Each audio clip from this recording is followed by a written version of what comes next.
My first encounter with B.K.S. Iyengar was when I was staying near Descachar with Richard Miller. And in India, you send aerograms. So Richard Miller sent an aerogram to Iyengar and said he wanted to meet him. And he said, I've been visiting different places. I'd like to come and observe your classes. Iyengar sent him back a message and says, people don't observe my classes. I suggest you go somewhere else. So I sent a letter saying, oh, Mr. Iyengar, I came all the way from California. I just want to come and be with you and learn from you. You're such a great teacher. And he sent me back an aerogram and said, oh, please come. I'd be happy to share whatever I know with you. When I actually got to meet B.K.S. Iyengar, he was so kind to me. I was a reporter from California. So he came out all dressed up and we had an interview and I recorded it. And then later he was getting ready to do a tour in Asia and he took a whole bunch of poses and let me take pictures of him. I also got to visit all of his classes. He had a level 1, a level 2, and then he had a therapy class. And in his level 2 class, they warmed up by doing stand-up, drop-over back bends. And the next morning, I had to lay in the bathtub just to be able to get up so I could come to the next class. But he also was very kind to the locals. A lot of these teachers, when they got famous, they only saw Westerners because they made more money. But he saw the locals as well in all of his classes. He was a great man.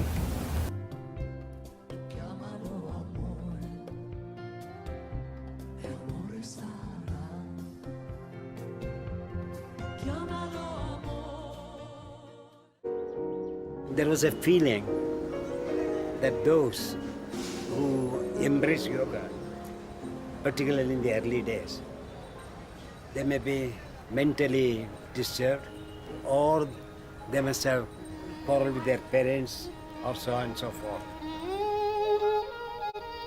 In 1934, Krishnamacharya founded his yoga school under the patronage of the Maharaja of Mysore. From here, yoga went on to take the world by storm. But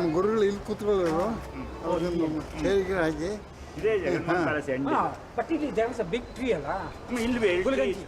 The legendary Pattabhi Jois, who died during the shooting of the film, studied here in Mysore with Krishnamacharya, and so did the uncompromising B.K.S. Iyengar. They were the men who brought yoga to Europe and to the United States. Keep the head down afterwards and use the shoulder and the ankle. From Iyengar, the king of asanas, the headstand.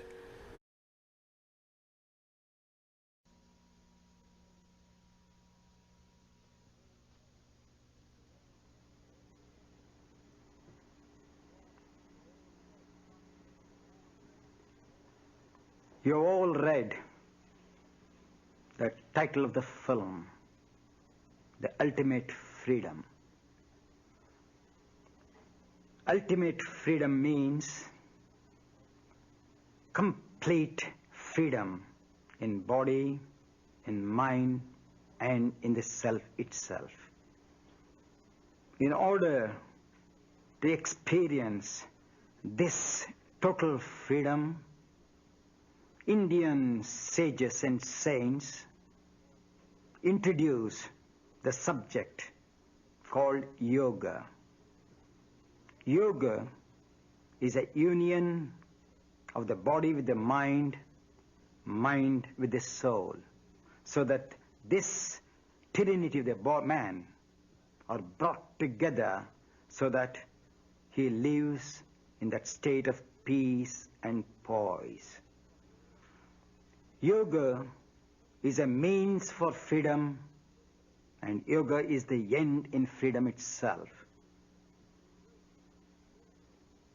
Yoga means complete subjugation or sublimation of the waves of thought which move in various directions.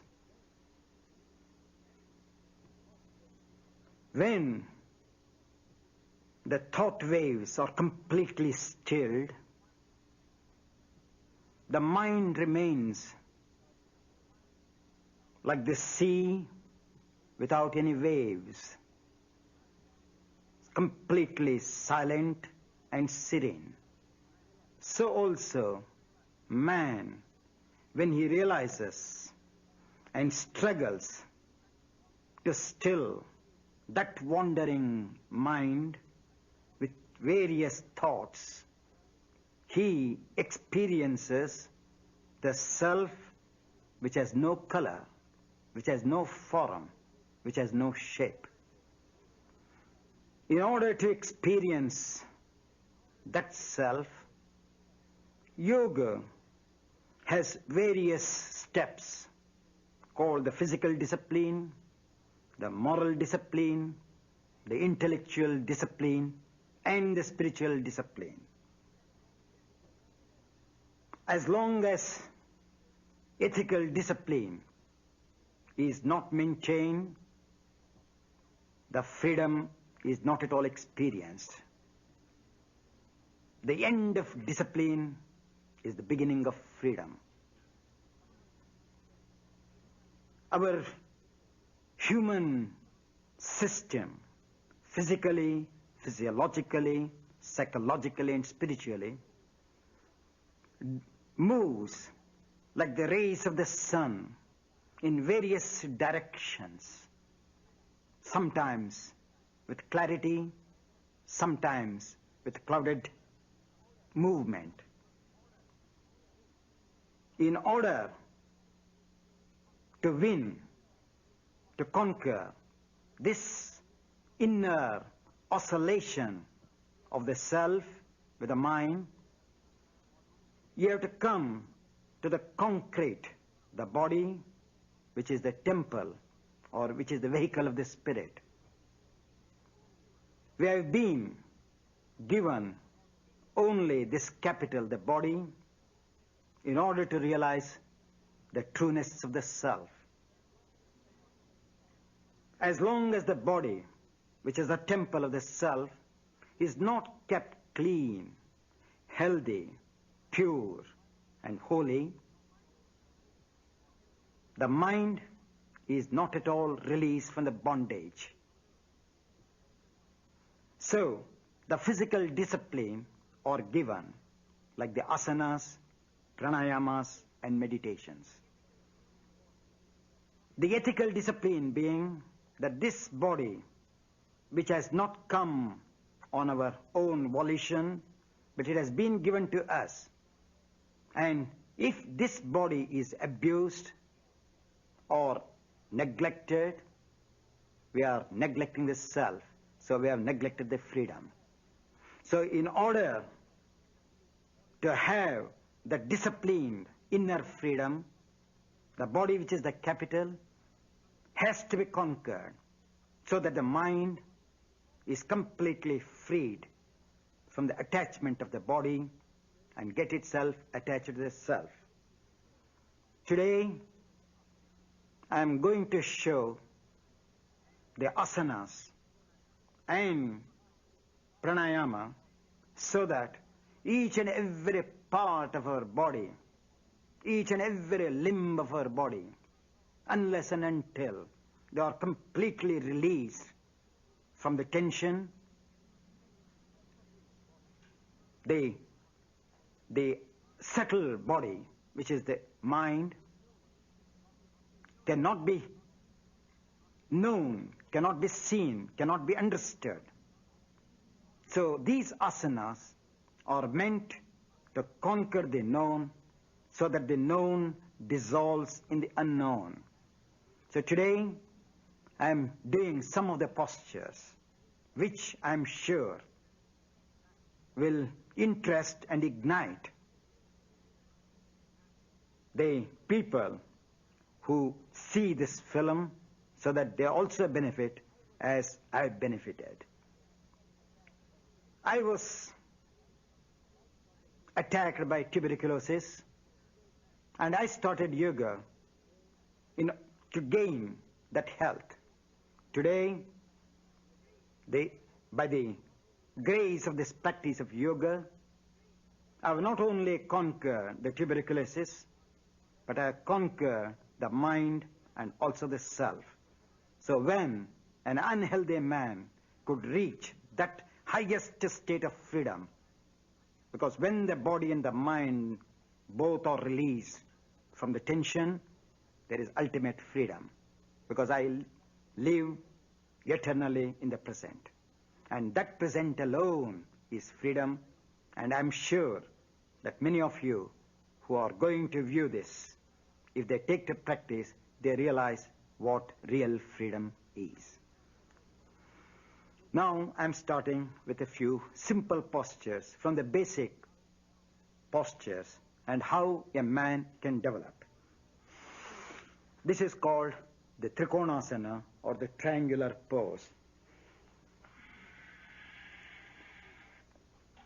You can see me when I'm doing that each and every portion of my body is extended in various directions, keeping contact with myself. Parivritta Trikonasana, or the lateral triangular pose, where the spine gets a lateral movement.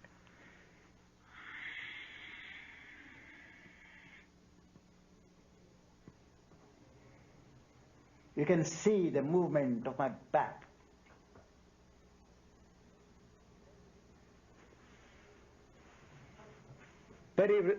Uttita Parshvakonasana, or the plank angular pose. You can see here how the knuckles of my toes, the knee, the hip, the ankle, the waist, everything stretches in that freedom, doing its job independently, at the same time remaining in contact with the inner intellect. Same, but a revolving movement.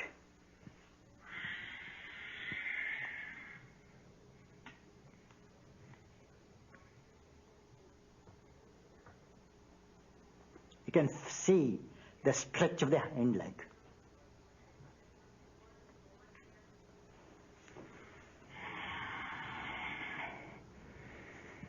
Virabhadrasana.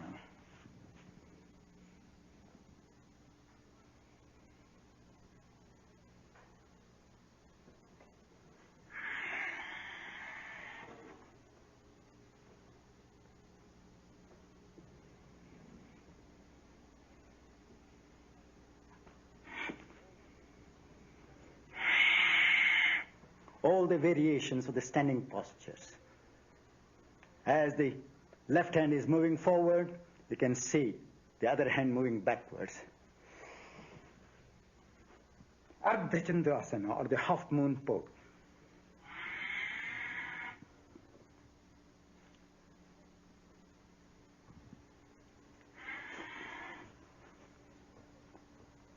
Watch even the toes, how they stretch.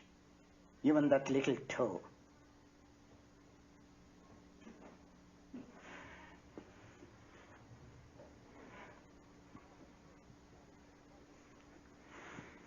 Parshvottanasana.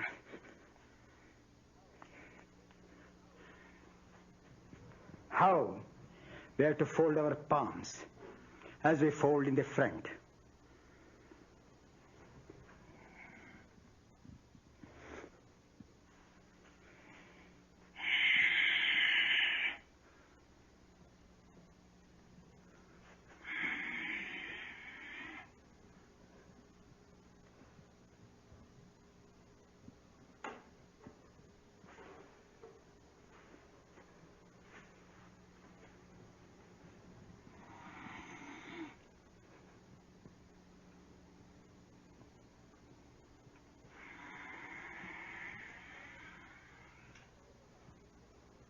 It's a forward movement, extension of the spine.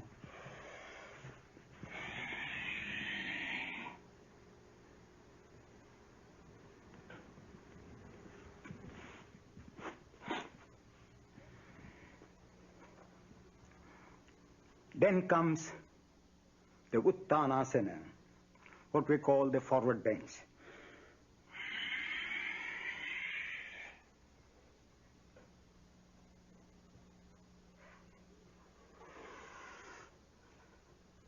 In this modern technological world, we have lost the resonance of the spine. So that's why today, majority of the people are suffering from psoriasis, slip discs and all, because there is no movement of the spine. So as we start moving, you can see how the spine is elongated and how the body bends.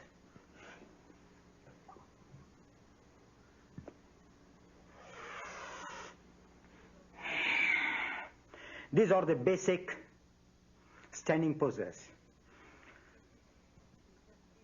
If you must have seen persons when they are not stable in their brain, they cannot stand also steadily.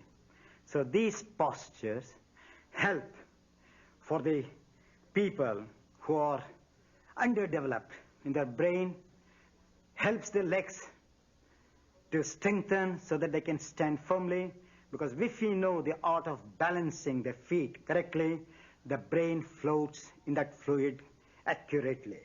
If the standing is wrong, the brain also cannot float exactly in the center. And these poses are meant for the brain to be floated so that there is harmony in the brain.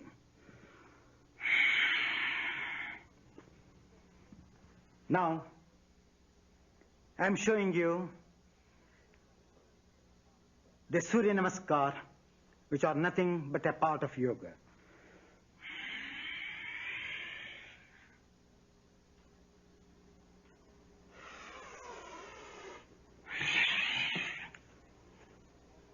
This is known as Chaturanga Dandasana, or balancing the body on the tip of the toe and the palms without touching the floor.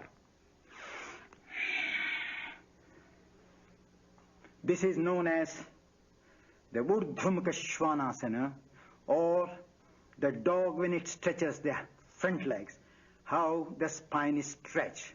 So man sees, the yogis have seen and adjusted. Adhomukha Svanasana, stretching the hind leg from the laziness.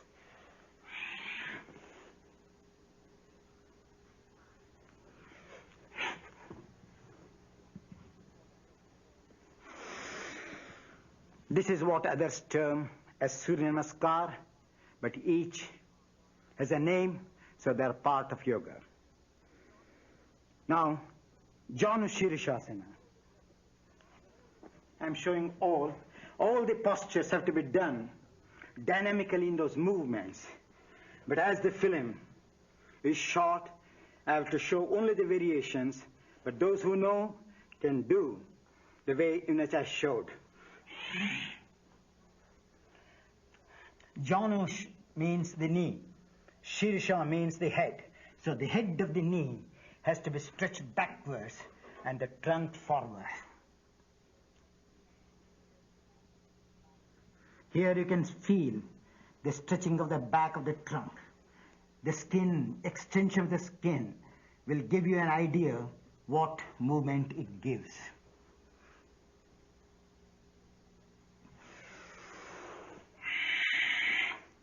Parivritta Janu Shirishasana, or the lateral movement of the spine.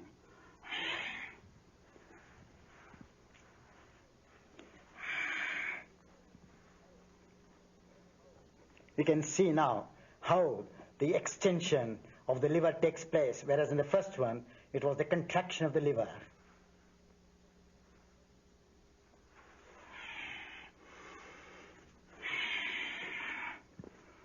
Same, but different variations in the forward bends. This is known as Ardha Baddha Padma Paschimottanasana, half lotus foot with one leg and extended leg with the other.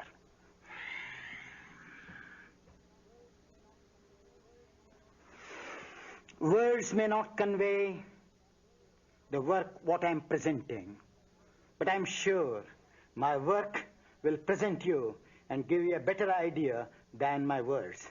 Because you can see the word ultimate means each and every porous of my skin, each and every part of my body, each and every race of my intelligence has to work penetrating from the extreme end of my foot to the extreme end of the top of my skull. That is known as ultimate freedom, where there is, without any obstruction, my intellect can penetrate.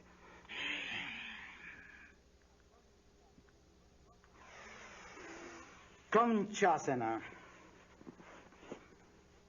Kroncha means a mountain, stretching the body like a mountain. There's a big body with the top.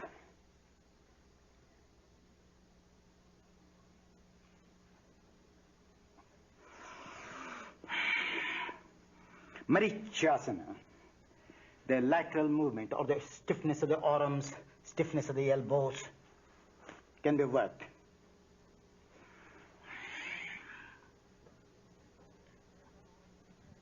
You can see in that grip that when one arm is contracting, the other is extending and pulling. Doing the job independently and separately. Paschimottanasana. Paschima means the west. What you call the posterior movement. This is the anterior body, this is the posterior body, this is the south, this is the north, this is the east, this is the west. So in this posture, the energy has to move from the heel towards the crown of the head, and that's why it is called Paschimottanasana.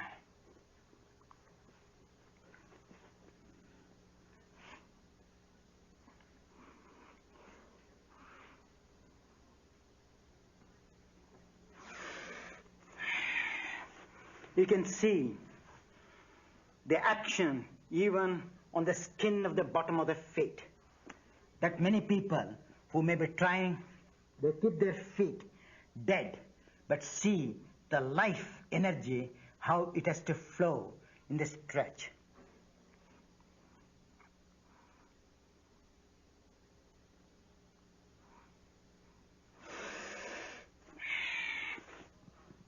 This is known as Lolasana.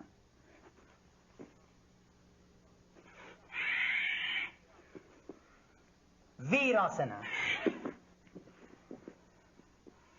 You can see how the pliability of the knee, the ankle, the hip joints have to be acquired. These days, we all sit on the chair, so our movements are minimized. Due to the minimized movement, we are giving room for the calcium to form in those joints and how the stiffness comes. So the yogis in olden days, having no apparatus to use their own bodies as instruments, and they mastered and got the freedom in their body. This is Parvatasana. What's the movement of the elbows, arms, wrists, fingers. I'm explaining especially to know that the freedom in each and every joint. Supta Virasana.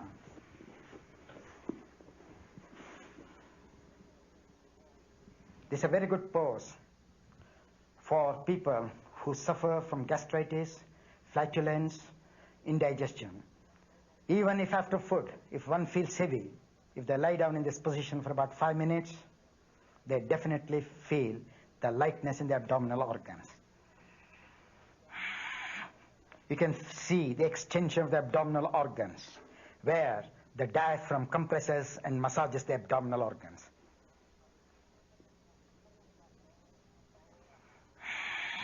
Paryankasana, or like a pillow, resemblance of a pillow.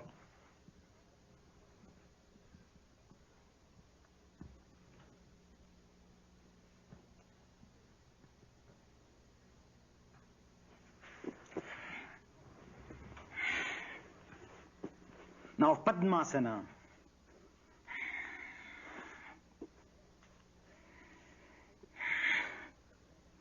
Just sitting like that is known as Padmasana or the lotus pose. This is a firm lotus pose.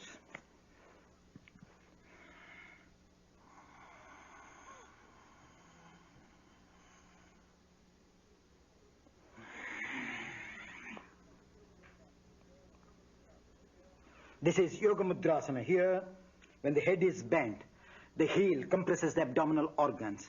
And the compression of the abdominal organs makes the blood to circulate more in those areas. When you come up from that position, that's how those organs are kept healthy.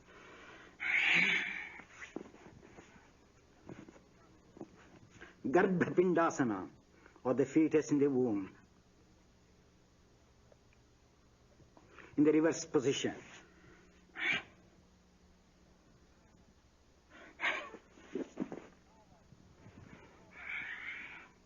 Navasana.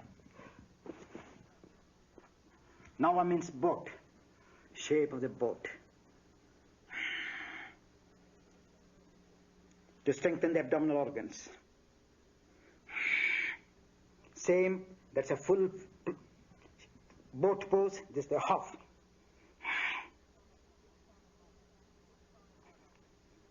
Uttana Padasana.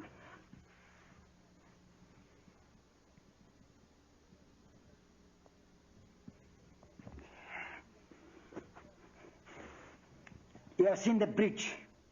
So also man can form a human bridge called Setubandhasana.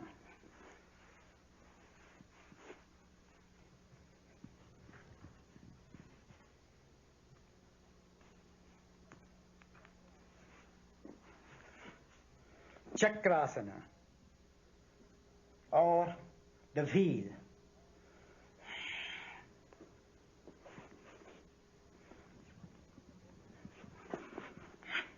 Upavishta Konasana.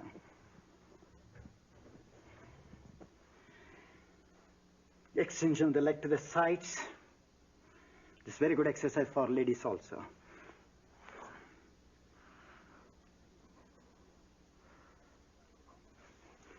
Even at the time of pregnancy, if these processes are continued, there is less labor pain. Baddha Konasana, or the cobbler's pose. The cobblers fix their shoes in between the feet and they sew. And that's the reason why this name is taken as cobbler's pose.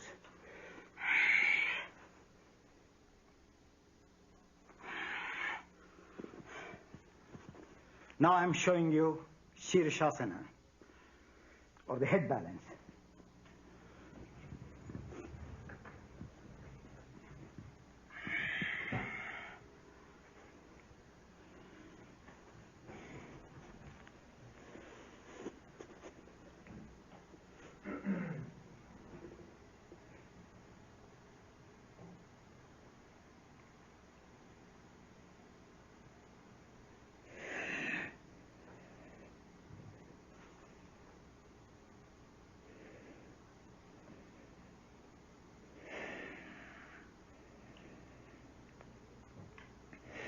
This is head balance.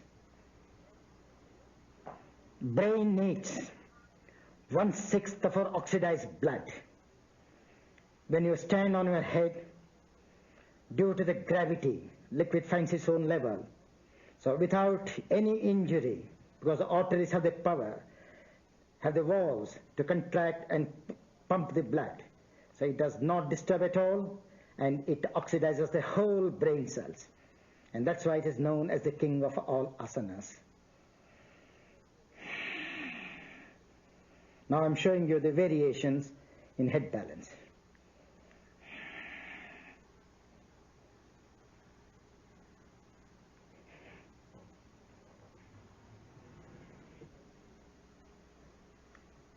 Lateral movement of the spine.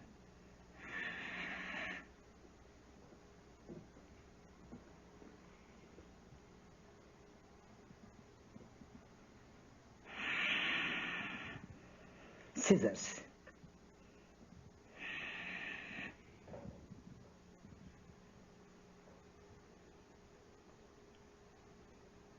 What's the stretch of the legs?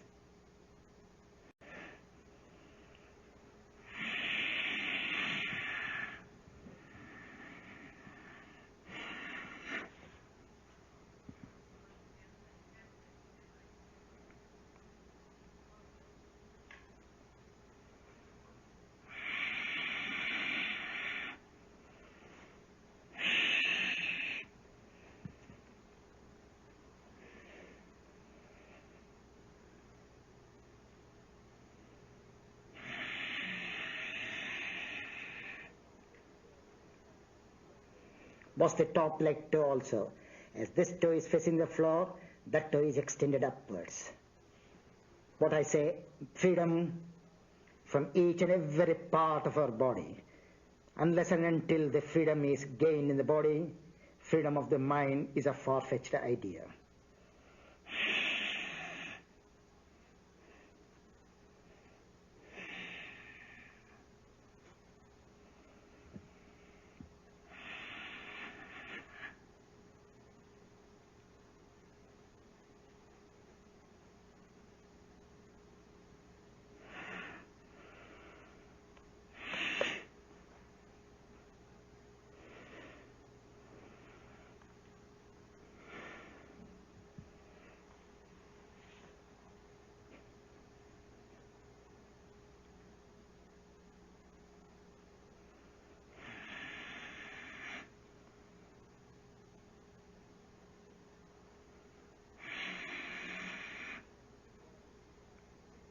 How I am synchronizing the movement with the breath.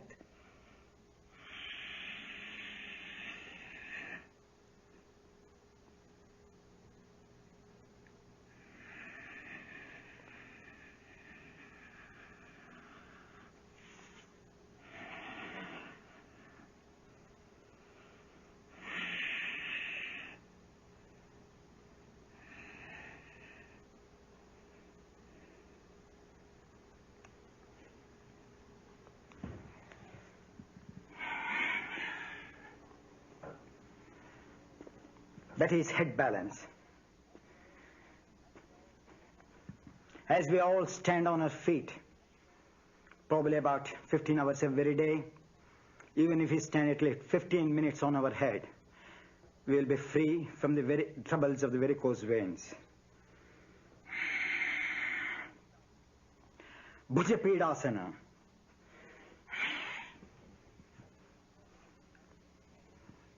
Balancing the body on our own shoulders.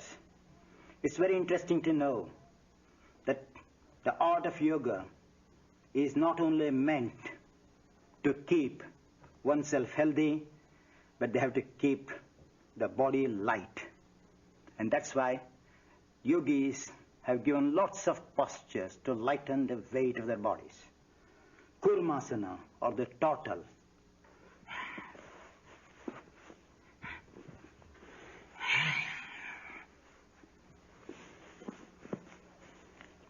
Like a shell, like the turtle has got this shell, here the back becomes like the shell of a turtle.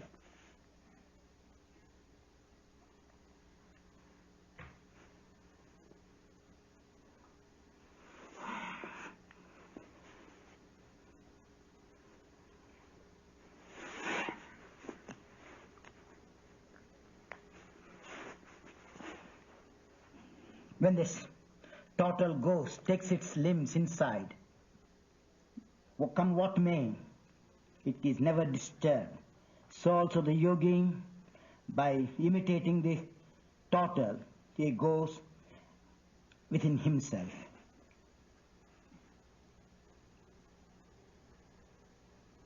The external world is completely dark to him, so he is in contact with himself in this position.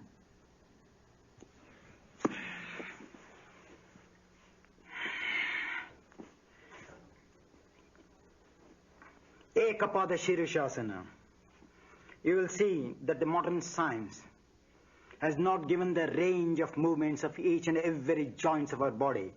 Here you get an opportunity to see that the degree of movement is beyond the present day medical science. Ekapada Shirishasana.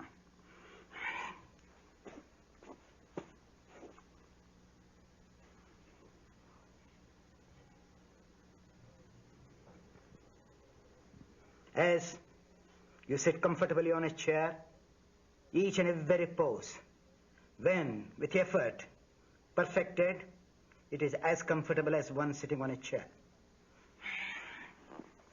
Skandasana.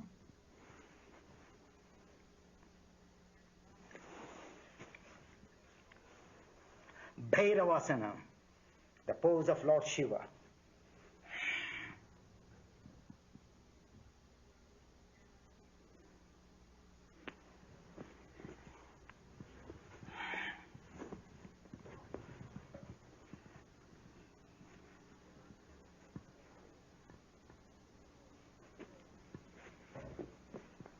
Chakorasana, or a bird, how it flies.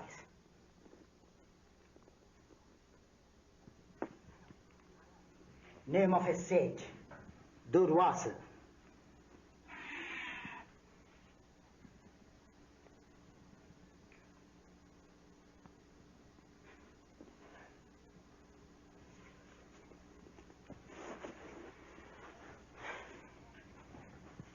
Yoga Nidrasana, or the yogi sleeping posture.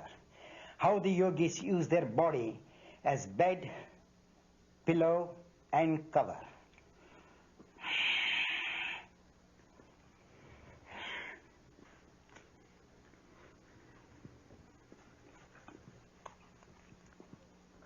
This is the pillow, this is the bed, and this gripping is the cover.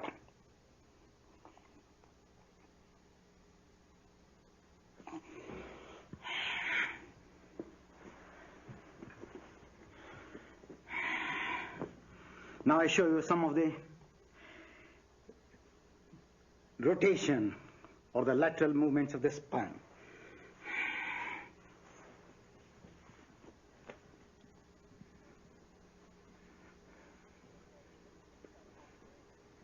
This is called Marichyasana, the son of Lord Brahma, the creator. He did pronounce in this posture.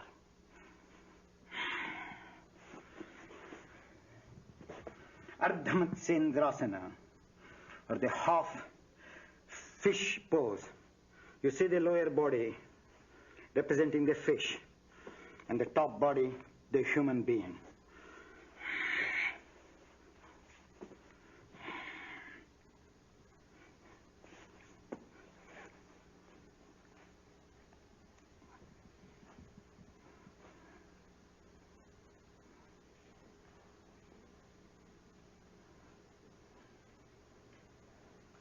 You can see the chest also, how the body is completely, half the body, completely divided or turned, each trunk 180 degrees this side, legs 180 degrees that side.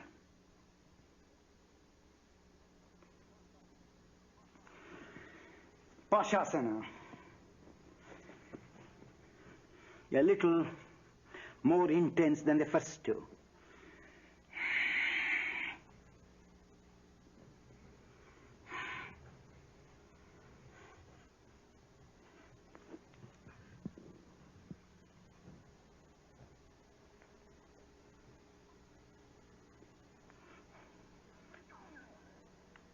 Putting a knot or a tie to the whole body using the arms as the rope. Was the movement of the thoracic dorsal spine and the lumbar spine.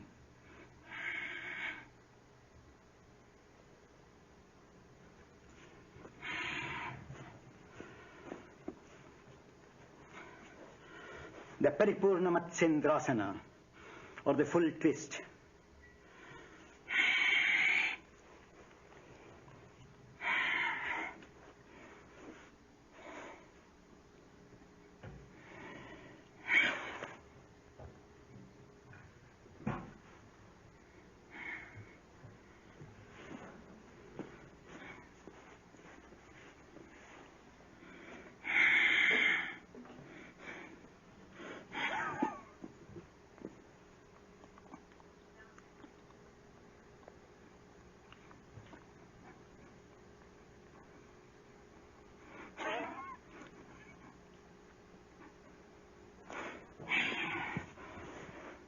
Sarvangasana.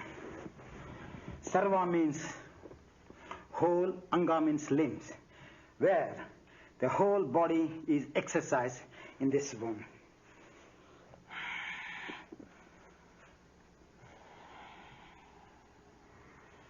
This is Shavasana. Shavasana means not just dropping the body to the floor and saying I'm relaxing.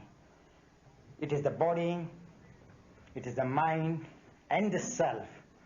All the three have to be kept in a state of suspense.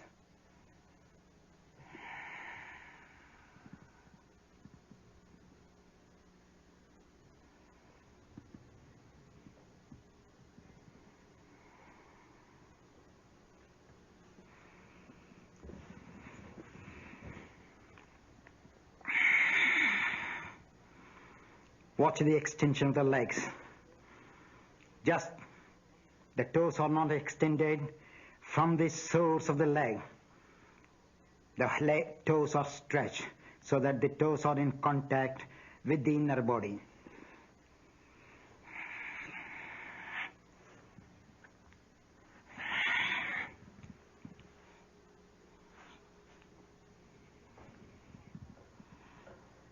This is Sarvangasana.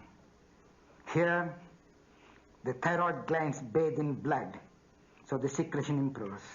As in head balance, the pineal and the pituitary glands, they bathe in blood. So in yoga, the finest advantage is that if the glands are overworking, they are nullified. If they are underworking, they are activized.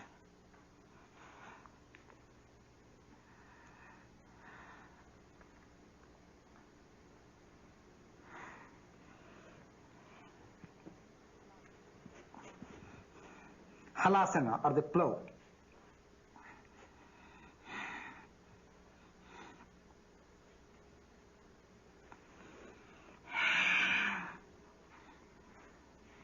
Variation in Sarvangasana.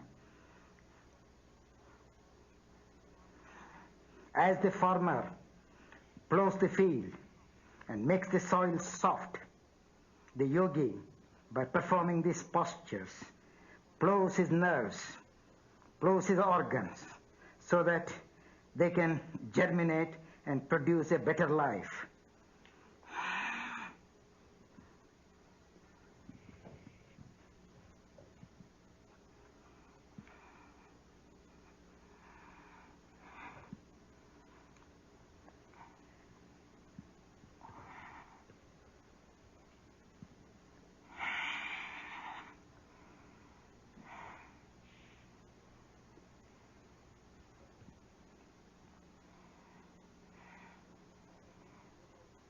You can see that when yoga is practiced, there should be tremendous refinement in the body. As a sculptor uses the chisel, as a painter uses the brush and the color, as a musician uses the instruments like piano, violin, the yogi uses his own body to refine his inner intelligence.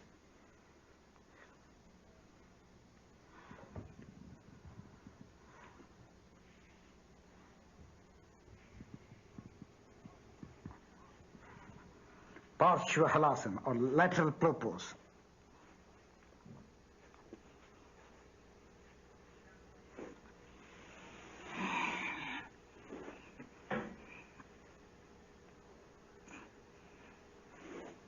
Supta Konasana.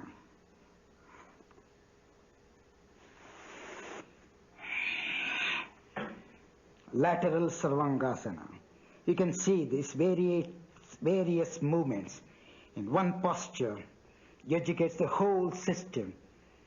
So one can do according to the timings.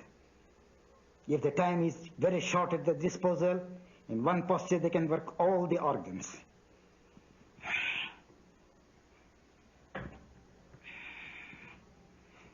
As I told you in the beginning, when the whole system, physical and physiological system of the body is completely kept healthy, the mind is free from the conflicts of the body. Man is free from disease. So as he is free from the physical and the physiological disease, the intellect becomes clear, stable. So the ultimate freedom is that when the body is released from the shackles of diseases. And when the mind is free from the shackles of fears, then the intellect is ever alert, ever active. And in that activity alone there is creativity. In that creativity alone there is freedom. And in that freedom alone there is precision. And in that precision alone there is God, or there is truth. So all these postures lead to experience that inner, the invisible, the truth. The ultimate truth means the wisdom which can never be shaken, which has no oscillations, which has no doubts. So all these postures, when perfectly done, take one to that extreme, subtle peace, which you call truth.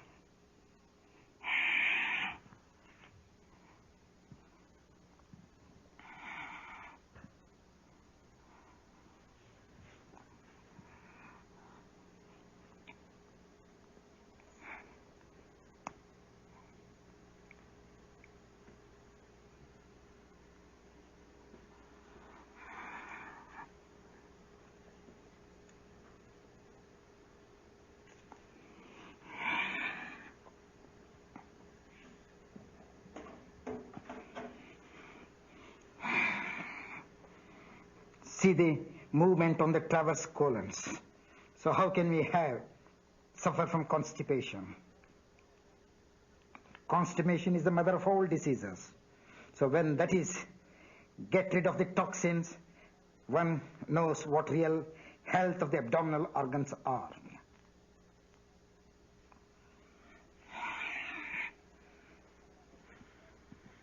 Supta Padangushtasana. Pada means leg, Angushta means the big toe. So holding the big toe, exercising. Even you can see how the toe is stretching out. As this leg is moving forward, that leg is extended backwards.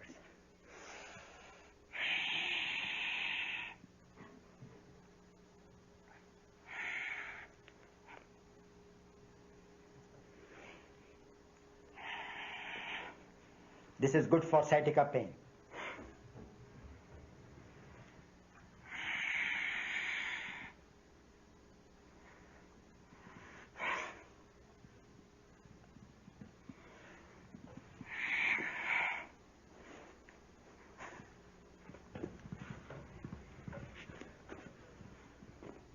I have completed the whole cycle of the shoulder balance, where each and every portion of the organs of the body are exercised. You can see that I have shown so many movements. My body is not in one piece. As my joints, we have got about hundreds of joints in our body. As each and every joint has its own freedom, only I know what freedom is. Because my body is in pieces, so my mind is free. And for the average person, the body is one piece, so their minds are in pieces.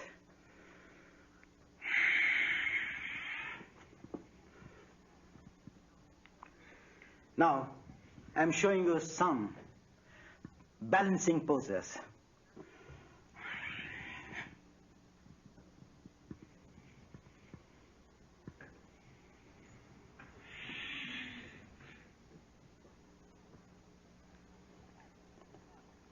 This is known as Bakasana, or the crane, shape of the crane.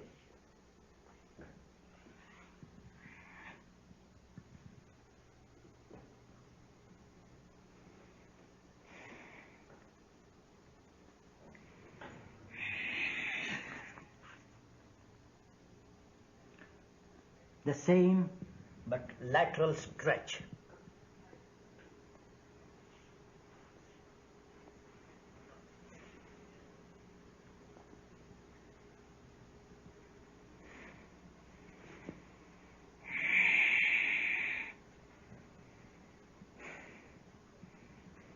Kaundinyasana. In the previous one, the leg was bent and balanced. Here both the legs are stretched.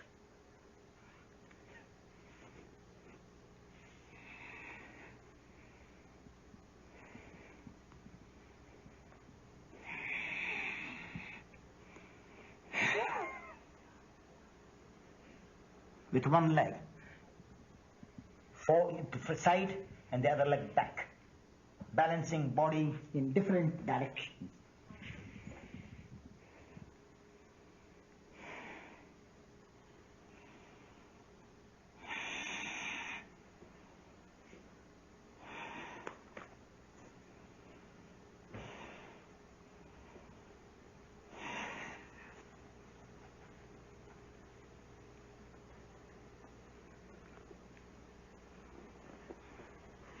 This is the spurting cock.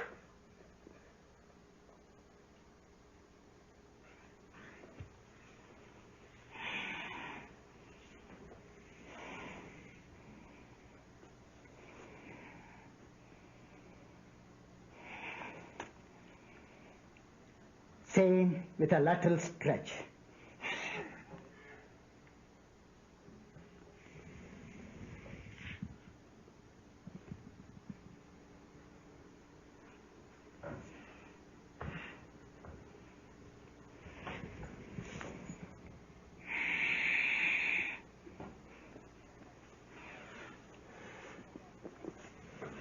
Ekapada Bakasana. Here, the one leg is kept like the crane, leg of the crane, and other one is released and balanced, where one needs a tremendous strength in the abdominal organs.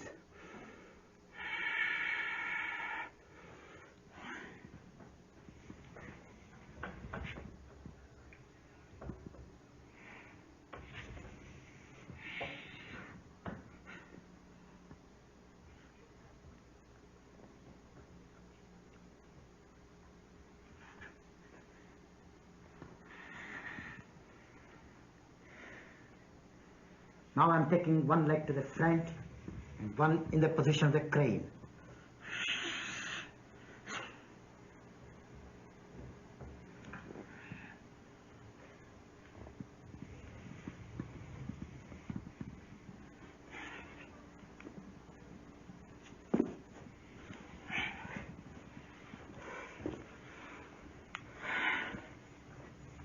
I've shown you in various directions how the body could be moved. Now I'm showing you the extension of the spine, which you all call it as backward stretch.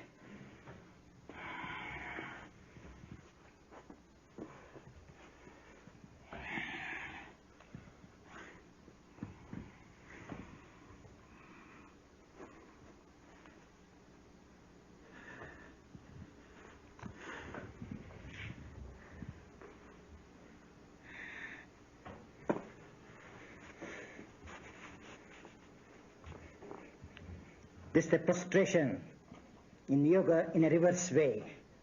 As we go to the church and we salute, the yogis salute like that. Mandalasana, or the circumferencing the body.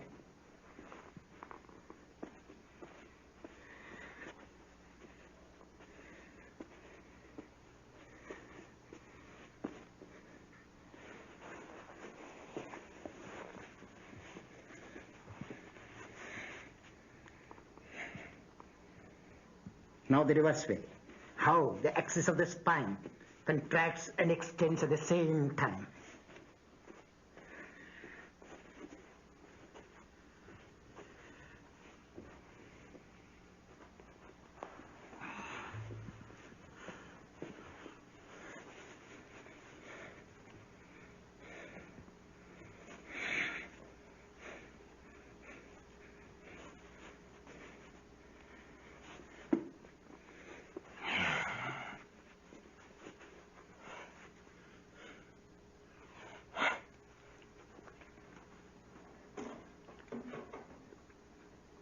Watch the stretch.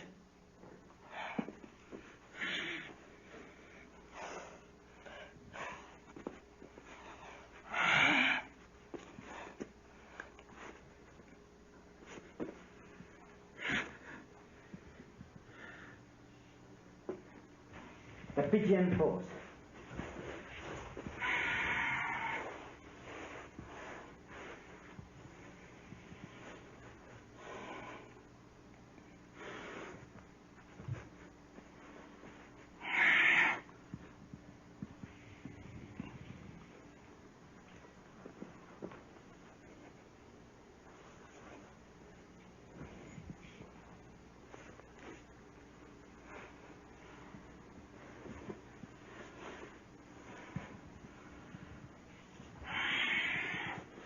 The scorpion pose. The scorpion has the poison in its tail. The humans have the poisons in their brain. So it is to humiliate the intoxicated brain. This is the resemblance of the scorpion.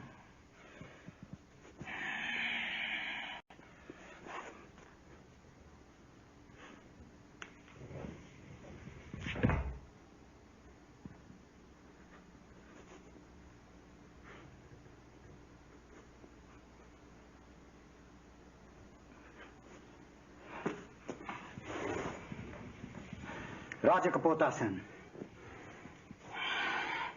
How, one after the other, the posture extends the spine more and more. As I told you in the beginning alone, that we have to master the known fully to understand the unknown.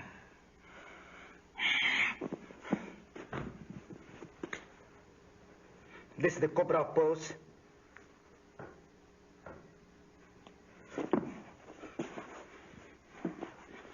As we salute, like Thanksgiving, I also salute with my feet.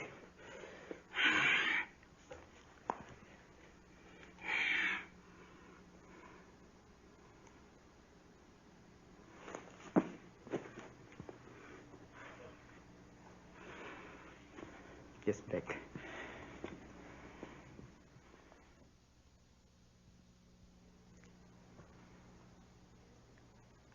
You know, about 56 minutes, I was completely, except a part, completely naked. Truth is completely naked.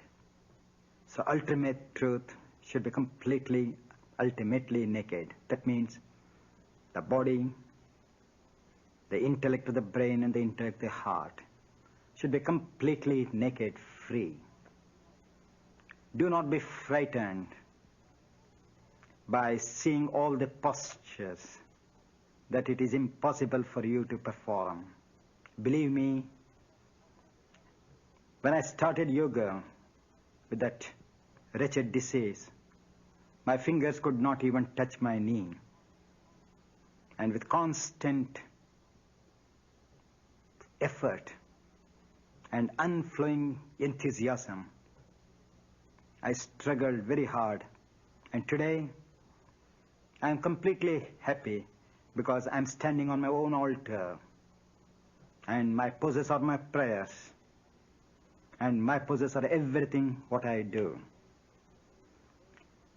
Today, everybody gets confused about meditation. Whatever I have shown you, is concrete meditation or active meditation. Remaining in a state of loneliness is not meditation. Remaining in a state of sensual pleasure is not meditation. The self has no pleasures. The self has no pain. So true meditation should bring enlightenment, illumination, creativity, activity, fullness, and aloneness. As long as that meditation do not give that fullness, that meditation has absolutely no meaning at all. It is as good as a man who takes drugs and sleeps for 24 hours. Friends, yoga is meditation, yoga is action. Patanjali, when he explains he only speaks about the discipline of yoga. And when the discipline ends, he calls in the last chapter as an integrated yoga. So here, what I've shown you is to integrate the body, which is nothing but inertic part, mind being rajasic part, which is always vibrant, to be one with the self, which is ever pure, ever silent, ever in a state of poise. There is no bliss for the self. There is only bliss for the mind. The self has only two things: the continuity, eternal, and pure. But there is no bliss. So if you all practice yoga with that poise in the self, merging the mind and the body and transforming them so that they merge with that infinite self, I say that you have done a wonderful thing having taken this human form. And this is the foundation. Let this foundation lead you to the highest level of what I say, purity and eternity. Thank you very much.